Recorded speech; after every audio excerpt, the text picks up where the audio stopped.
Record. Hey, how's everybody doing today? Welcome back to the next episode of Coffee Talk with Brohawk. And I am honored and pleased to welcome my next guest on today's episode, Erika Taylor-Beck.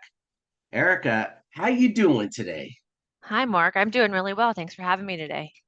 Excellent, excellent. Well, Erika, you and I, met each other through some mutual connections on LinkedIn, and I just really got energized about your posts and how positive the messages were in your LinkedIn posts. But can you tell our viewers a little bit about you, yourself, what you do, what are you up to these days? Sure, sure. So I work at a company called Relias. I'm the vice president of support and QA. I've been here almost 10 years. It'll be 10 years next month, which is crazy because I started there when I was 15. Just, Oh my just, gosh, just kidding. yes, I believe it. No, and so outside of that, my wife and I, we have 8 pets, so that keeps us pretty busy.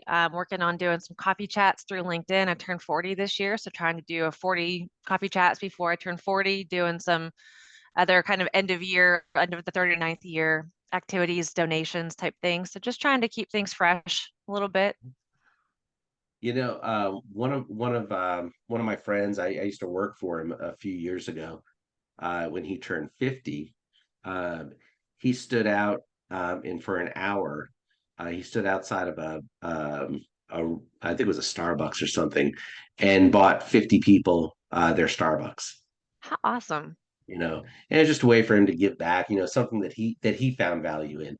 Um, That's awesome. I'm sure people were very excited too.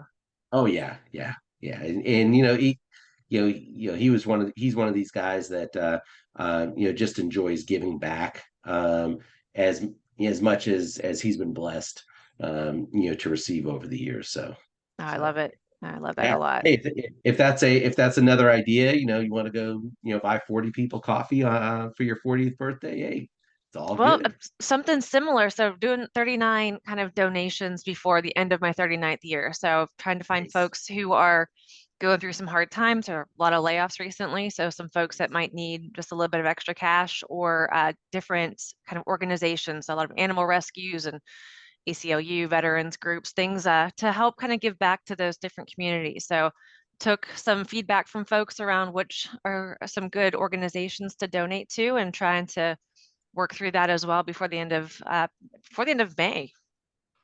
So, in the comments, when this episode gets posted out, in the comments, if you want to put a couple of your favorites out there, maybe we can get the community to help out a Oh, that'd little be bit awesome. with some of your more favorite, I want to say more favorite charities. I think that's awesome. You know, so Uh, excellent, excellent. So let's kind of dive in here a little bit. And, we're this episode is really, about networking and the value of networking because that's how you and I got connected is through our networks. mhm. It's something that when you and I had an initial conversation, that was something that really resonated with both of us, that and dogs, you know. Yes, always dogs. Always dogs. I thought we were going to do this as this episode's going to the dogs, but mine is a little bit quiet out there. So as a successful leader, what has been the value of networking for you over your career? It's been invaluable for me. So one of the biggest pieces of feedback that I've received while kind of growing up in the corporate world is that I was too quiet. I was very much like heads down, kind of just get my stuff done, knock out a bunch of tasks, which was great as an individual contributor. Mhm. It helped you get like a few promotions here and there. But the biggest feedback I received as I was moving from a manager to director role was you need to get out there. You need to meet other people. You've got to talk to other folks, learn other things, and that was a really big challenge for me as somebody who was very kind of shy and introverted, especially at first. And so, I think really no person is an island, and I learned something new every day from other people, people above me in the chain, below me in the chain, just randomly, from a book or a post or something, just new ideas and new perspectives. I don't think you can be incredibly successful without networking and having those types of resources in your pocket.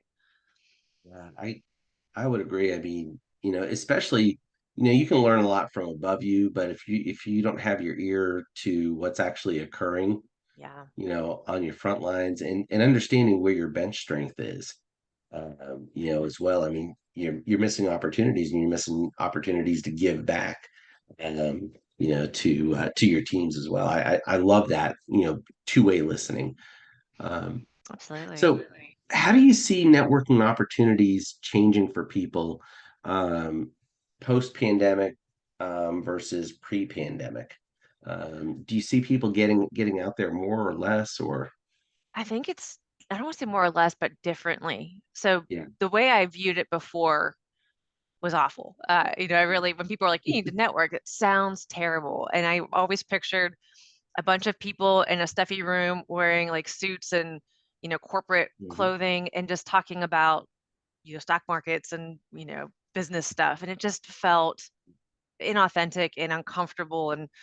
And so the pandemic happened, everyone went home and mhm. everyone was really isolated. And, us introverts kind of thrived a little bit for at the beginning.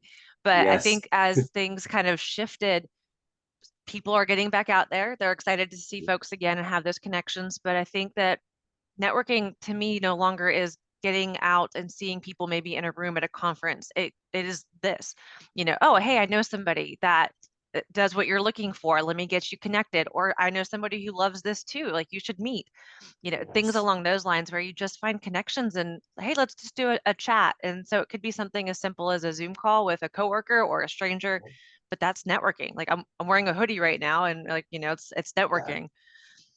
Hey, you were in a hoodie. I got my dog in here.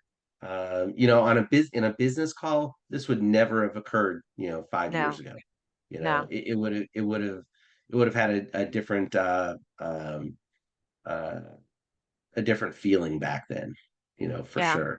I think it's kind Um, of leveled the playing field. I think in mhm, some ways, that certain folks, there was always a different level of professionalism or whatnot. And I think that was like the haves and the have-nots almost. And mhm, everyone now is just more authentic. Like this is, doesn't matter what my title is. I'm just a person wearing sweatpants, at my desk yes, and having a conversation. And it's the same conversation I would have had 5 years ago, mhm. just in a more stuffy environment.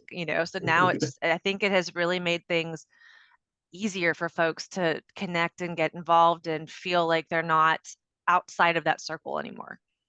It's interesting. I mean, pre-pandemic, you heard a lot of resistance, to working from home, Yes. and we can't. You heard about everything that couldn't be done or can't be done, and now all of a sudden, it's like the world of possible has become reality. Yeah. You know, Yeah. I love it. I was actually one of the folks at the beginning when they said 2 weeks. I was so upset about it. I was like, oh man, like we have to go home for 2 weeks. The team's not going to do as well. They're so collaborative. They're going to hate it. And at first they did. It took a little yeah, bit for them to get used to. But then after 2 years, they're like, we're going to start going back. And I was like, man, I don't want to go back to the office. Like this, I got used to this and everyone was doing well and they were still successful and still communicating, but in a different way. It wasn't face to yes. face, but people made it work. Now it's really neat to see how so many things have opened up for folks in different industries. Just looking at our backgrounds as an example. I mean, you're able to bring more of you as a person into conversations, networking conversations, and start to really learn about the person as opposed to the professional. Hmm. Is kind of what I'm seeing as a change, as well.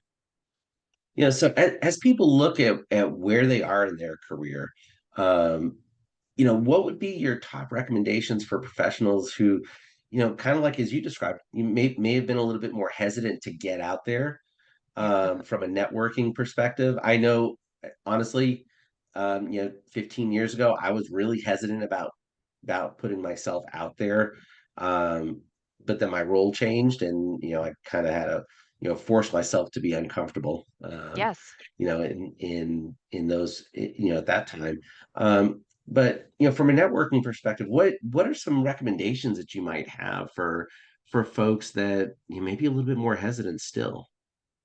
That's a really good question. And I agree with what you just said, though. It's first step, I think, is get comfortable being uncomfortable. Mhm. A lot of growth is not going to happen in your comfort zone. I know that's kind of a cliche thing, but you have to step outside a little bit to grow and stretch. So I would say for folks that are trying to get into that, start small. You Mhm. can do a lot if you just take it one little step at a time and don't look at Yeah. the end goal of like, I want to be this really, comfortable, confident person. Just one conversation at a time. Reach out to somebody. Can I schedule some time with you, do a coffee talk, something like that? Mhm.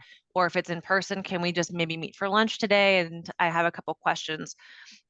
Post on LinkedIn, find some social channels. And if you're not ready to post your own kind of post yet, just do a comment, and find something else that you agree with or disagree with and add your 2 cents to it and just start building up. But really push yourself to grow and find folks who either are going to help you because they're in a similar field or folks. I actually started spending time reaching out to folks who were different from me. I was very tactical, but I wasn't always great at the strategic thinking. So I reached Mhm. out to folks and I asked someone to be a mentor for me that was a very strategic, just huge, big picture thinker that I always just sitting with her. I'm like, how did you get to that thought process? Because I'm very linear and logical. And so I Mhm. would try to meet with folks that I thought could really stretch me in the areas that I needed to stretch.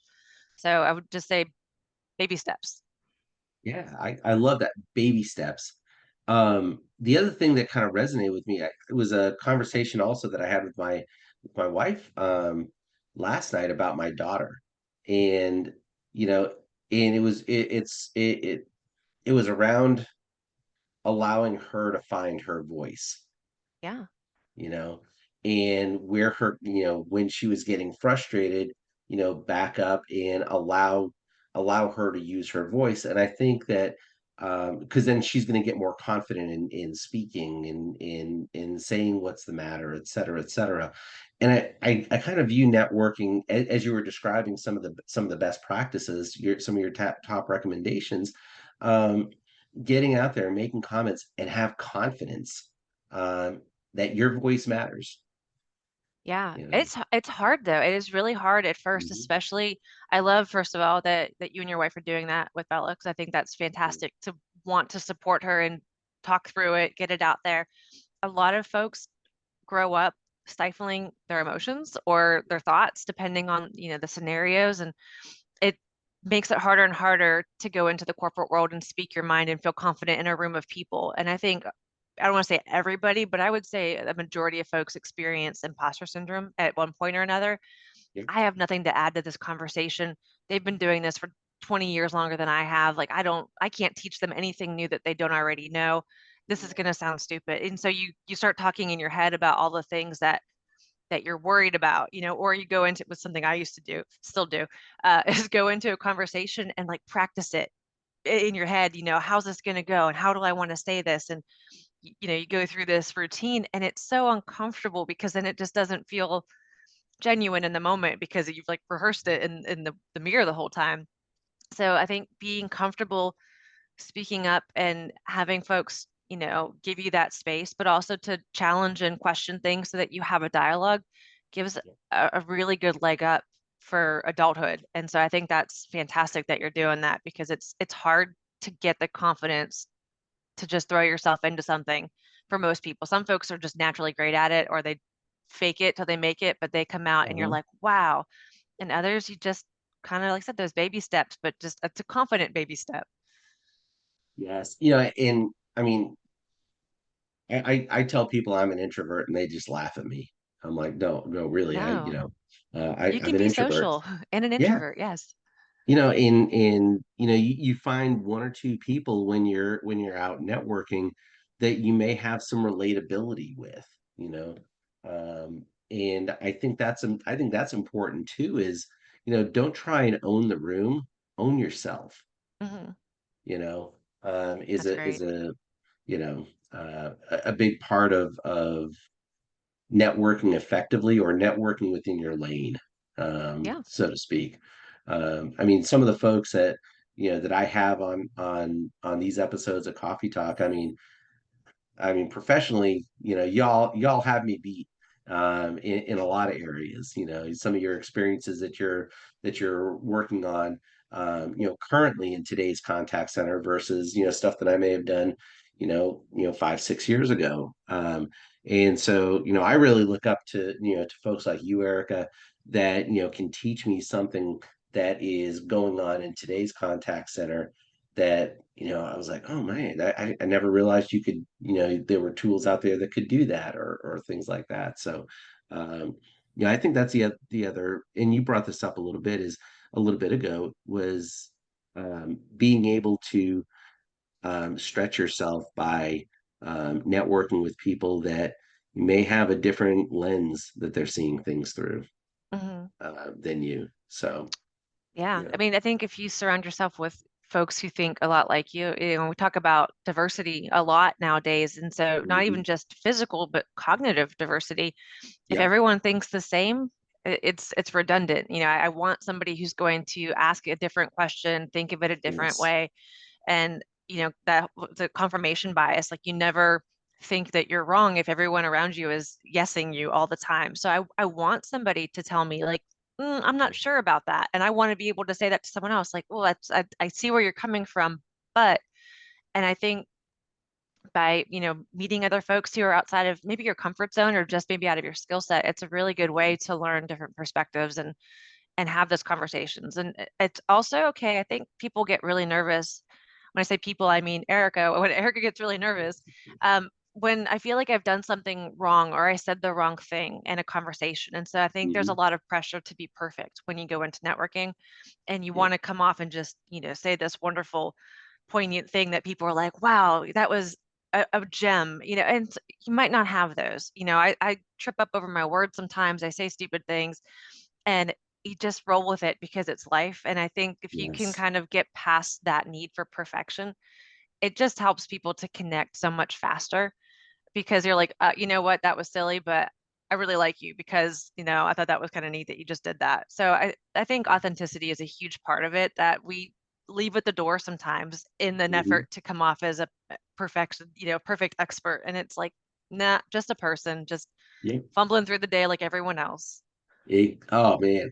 And as an introvert, do you find yourself after a networking event or a networking opportunity replaying the entire thing in your mind, Yeah. Like I saying, shouldn't have said "Oh that. Or like, oh my yeah, gosh, I can't believe that. Yeah. Or like, yes." wow, I said that thing and I sounded really smart. Like that was awesome. Go me. Yeah, I would definitely do that.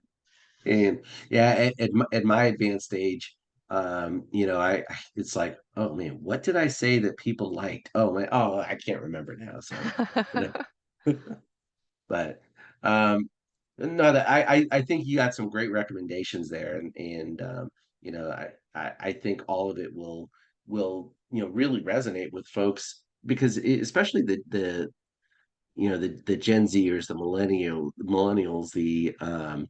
um, the alphas, they spent the last couple of years, and maybe it was the beginning of their career virtually. And Hmm. I know that here in Austin, as an example, during the pandemic and as we were starting to come out, one of the things that people were most apprehensive about was going on site for an interview because they Oh didn't yeah. know how to relate in person with somebody, Yeah. you It's know? yeah, because you see from here up. So like going like body Exactly. language can give you away because like, you might look very confident, but maybe you're bouncing your leg or you're playing with your Yep. hands and you can't hide that in person. Yep. It's a challenge. And like you said, a lot of folks on my team are pretty young. They're coming right out of college. And so this is Yep. their first, quote unquote real job. Hmm. And they don't all think that they need to have the connection. They feel very comfortable and confident working from home. But Yep. at the same time, we're seeing that this generation is one of the most depressed generations ever. And I think a lot of it Hmm. is that isolation. And so I don't know that they always realize that there is a need for connection, and it might not have to be in person necessarily, but there is a need for this at least because even though we're not in the same room, there's a difference between just typing to somebody and having a conversation. And I think that Yes. it's a little scary for folks who haven't really grown up doing it or aren't used to doing it, but it's so Hmm. worth it to feel like after this is something that will stick out more than just a quick email exchange I had or a chat message. It's like, oh yeah, I talked face to face with Mark today, and Yep. that's going to stick with me longer than something like that. And so I really would love for folks to start just doing something like that to get themselves back to, comfort with in-person things or bigger networking events, but it's something that you can do in steps. And you can really learn, like you said, you can really learn a lot about people by seeing them face to face and Hmm. spending time with them, in person and understanding some of their mannerisms. And yeah, I think I think it's a great point, you know.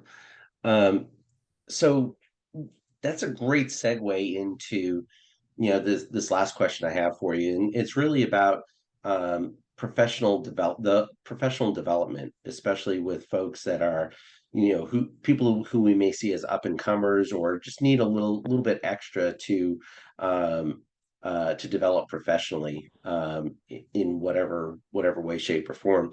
But do you see networking as an integral part of that process? And let me kind of add to that, as a leader, is that something that you're really encouraging, for your frontline folks? Yes to both. Excellent. It's, I'm not requiring my team to come into the office at this point. We're hybrid. So folks, my managers are coming in multiple times a week, but I have not asked our frontline staff to come in. We have some events that we'll do in the office. We'll do like a monthly team meeting. We'll do like a social activity where folks can come in and, we did like a potting plant activity last week. So we try to Mhm. get folks to come in, but it's not required because a lot of our folks move from our team into other teams at Relias. And so it's kind of like a farm team in a way.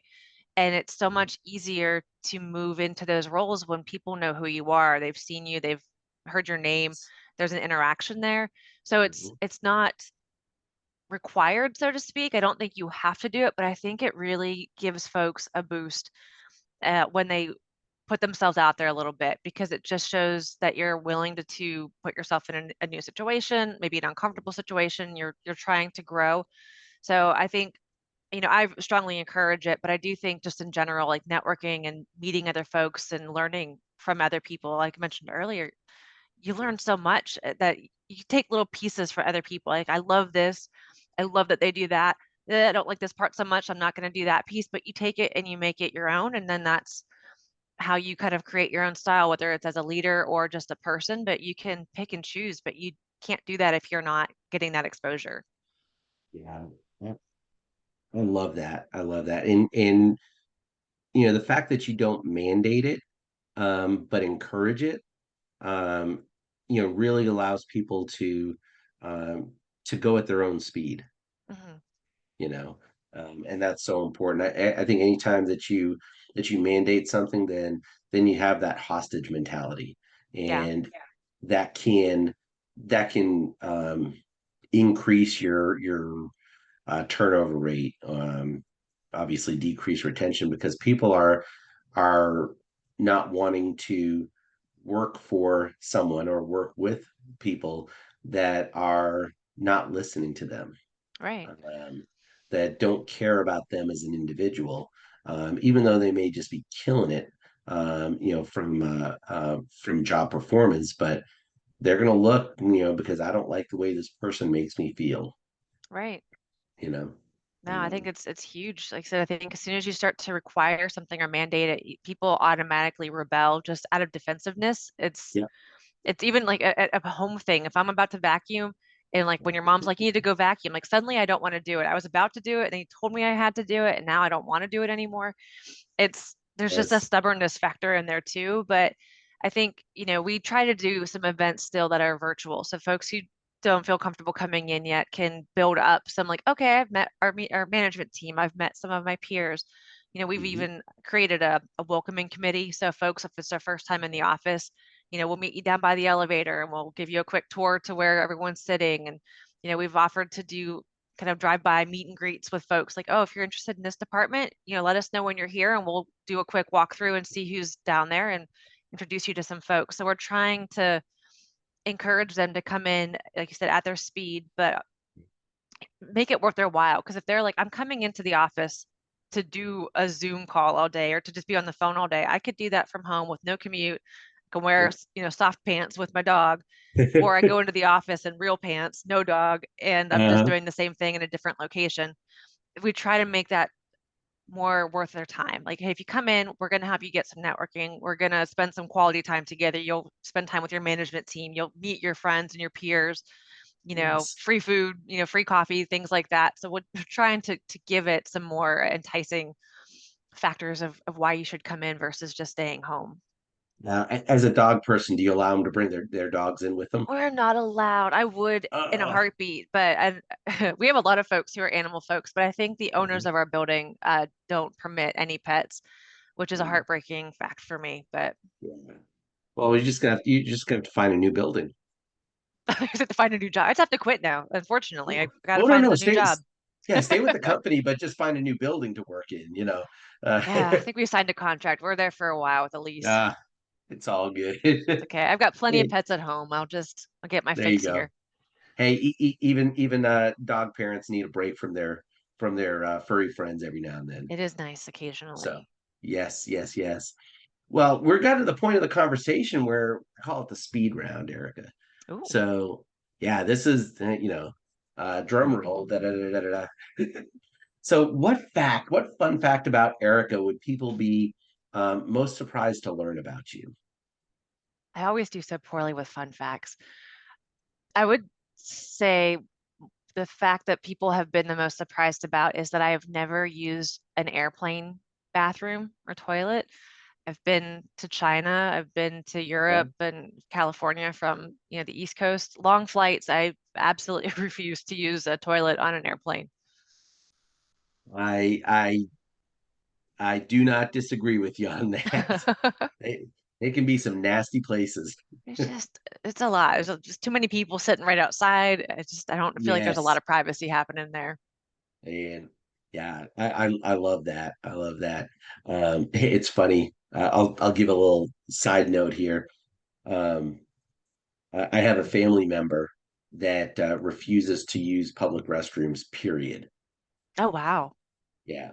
And so they used to have to drive by my parents' house, like to and from work, and would stop just at my parents' house just Just the to bathroom. take care of business, and then they go on their way. That is hilarious. Yeah. I've never done that. I used to try to avoid having to go to the bathroom in public, but you just sometimes Yeah. have to go. But I love that they had like a pit stop literally on the way It's to and from. That is literally. amazing.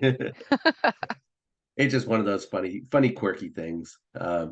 So yeah, all of us need time to kind of detox a little bit, and just kind of like relax. So where is your ideal off the grid location? Oh, somewhere in the mountains. I would just hiking, mountains, fresh air, just anywhere. Love it. I Yeah. love it. Like we Um, have the Blue Ridge Mountains around here, so those are probably my favorite to just go to a cabin for a couple days and just get away. Listen, we went to I think this is in the Blue Ridge Mountains. Went to Wintergreen, I think is the name of it. I'm not sure. It's in North Carolina or no, Virginia. Okay. Um, and we were supposed to go like sledding and skiing, and this is like in December, so we're expecting a lot of snow, and there was no snow at Oh, all. Yeah, it womp rained. womp. It was foggy. Uh, Yeah, wah, wah, wah. womp womp. But it was a great bonding time with my in-laws, and I mean all the family was there, so I mean it was a really good time, That's anyway. So awesome. looking forward Good. to yeah, looking forward to getting back there. That's a beautiful part of the country, you It's know. the whole area is gorgeous. I hope when you go that you have better weather this time though. Yeah, yeah. Oh, it's not about the where or the what, it's the who. Hmm. You know? It really is. It really is. But Yeah, sometimes the where just helps. Sometimes the who at home, exactly. you like, I just need a break from home and chores and things. We need to go Yes, somewhere else to just really disconnect. yes. I But love yeah, it. the who I is love definitely it. the most important part there. Exactly. And even if the who is just you, that's it. That's okay. You know what? Sometimes that's a really good conversation by itself. Yes, yes. So, it's also Girl Scout season, Girl Scout cookie season. I don't want to say it's Girl Scout Oh, season, Girl Scout cookie season. So, What is your go-to flavor for Girl Scout Oh, cookies? Thin Mints. Thin mints? Thin Without, Mints. I mean, no hesitation. Thin No, mints. not even, I don't have to think about it. Just Thin Yeah. Mints. Boom, final Uh, answer. What about you? now, frozen Oh, or right out of the box. I mean, tomato, tomato. I'll Yeah. eat them regardless. Just Thin Mints in the belly are fine. Excellent. Any way. Awesome. Awesome. Yeah, thin mints. Thin mints are good. Um, Lemonades. Oh, okay. Yeah, those are really good. Um, yeah, my daughter is a big lemonade fan. She's like, yeah, not so much on the thin mints, but Really? yeah, Oh I'm like, man. oh, you're missing life. Come on. Yeah, those are the best. My wife loves the caramel delight. I don't like coconut so much, but she loves Same. those. The s'mores are really good. The s'more cookies, I think. I had those a Yes. couple years ago. Those were really good. And I'm just now realizing I don't have enough friends with children in Girl Scouts because I have not seen any cookies out. I need to Oh do some recon work here. man, I know you can go to their website. No, not endorsing Girl Scout cookies or anything, but I know that you can order them through their website. I have to look. Because Yeah. now my stomach is actually growling, literally. I think I'm down to like 3 boxes left. So uh, it's not good. So Erica, if someone wants to pick your brain on networking or how you overcame uh, some of your inhibitions about networking, um, you know, or just have a networking conversation with you. Just because they find you like an amazing person and really easy to talk to. What's the best way to contact you? LinkedIn is a great way. LinkedIn. Probably Excellent. spend most of my time outside of work on LinkedIn, outside of any other kind of platform. So Awesome. it'd be a Awesome. great way. Well, Erica, I want to thank you very much for taking time out of your schedule, to chat with me on this episode of Coffee Talk with Brohawk. And even outside of this, I definitely want to continue having conversations with you. I just find that you're an amazingly positive person, and I Well, appreciate thank that. you. I thank you very So. much. Thank you for having me today. This was fantastic and definitely want to keep in touch. I feel like the last time we chatted, I learned a lot and I walked away with notes and just I was really excited about all things contact center. So definitely want to stay in touch. Well, definitely, and I appreciate it. And let's hopefully if someone likes this video, appreciate you, liking, subscribing, and I would be more than happy to broker an introduction with Erica at any point in time as well. So, have a great day, Erica. Thank you again, and we'll talk to you soon. Thanks, Bernd.